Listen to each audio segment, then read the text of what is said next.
ব্যবসা চালানো সহজ নয়। ব্যবসায় সাফল্য পেতে হলে কিছু গুরুত্বপূর্ণ দক্ষতা অবশ্যই আপনার প্রয়োজন। এই প্রয়োজনগুলো এই ভিডিওর মাধ্যমে জেনে নিব। তো চলুন শুরু করা যাক। এক নম্বরেই আপনার যেটা থাকতে হবে সেটা হলো আপনার যোগাযোগ দক্ষতা। কাস্টমার এবং ক্লায়েন্টকে বোঝার ক্ষমতা, এটাকে বলা হয় ব্যবসার প্রাণ।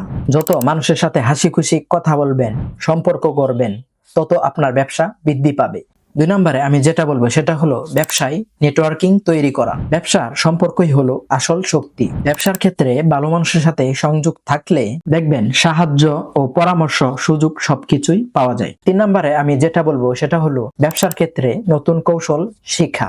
পরিবর্তন সবসময় আসে। যারা নতুন প্রযুক্তি বা কৌশল শিখতে চায় বা তারা সবসময় প্রস্তুত থাকে, তারা দেখবেন সবসময় এগিয়ে যায়, কারণ তারা ব্যবসায় নতুন নতুন জিনিস আনতে পারে।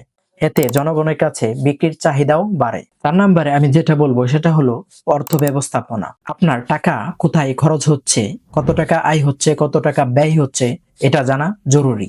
মনে রাখবেন, সঠিক বাজেট এবং হিসাব ছাড়া ব্যবসা টিকে থাকা সম্ভব না। এই 4টা জিনিস যদি আপনার ভিতরে থাকে, তাহলে দেখবেন ব্যবসা শুধু চলবেই না, বরং ব্যবসা অনেক বৃদ্ধি পাবে। এমন আরো ভিডিও পেতে লাইক, কমেন্ট, শেয়ার এবং সাবস্ক্রাইব করবেন।